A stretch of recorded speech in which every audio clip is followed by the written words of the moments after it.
Chris, thanks. And even though we've had the snow throughout different parts of the day today, high winds still on the minds of many people tonight. Several parts of Toledo are still cleaning up from the windstorm Friday. Tim Miller went back to a North Toledo neighborhood to see if progress has been made. What did you find out, Tim?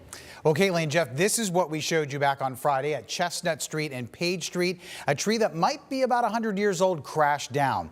Now, it looks a lot better out there today, but one man tells us the city could have prevented this.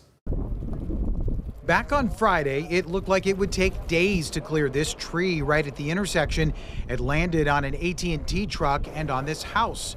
Tim Cutright, who saw the tree fall, says the city got right on it. I figured it'd be at least 3 days, but they had it cleaned up that same night. The next day, AT&T came out, put up a new pole and got their lines put up.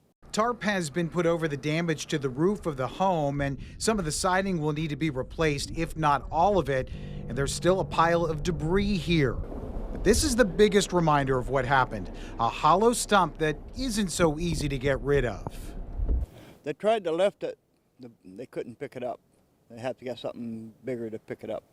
So that will take a little while longer to get that. Yes, sir. While we were out here in the neighborhood taking a look at the cleanup, a neighbor from just a couple of doors came up to us and said, this tree should have come down years ago. Eugene Osley has lived near Chestnut and Page for 32 years. He says the people who live in the damaged house didn't have power for a couple of days, and he offered to run a cord from his house to theirs, but they've been using a generator. Looking at the stump now, he thinks the city should have known this would happen. This tree should have been took down like 10 years ago.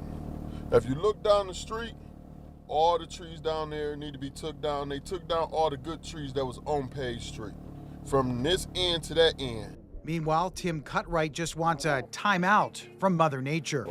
Yeah, that's all we need to do is sit and relax and make sure no more trees come down.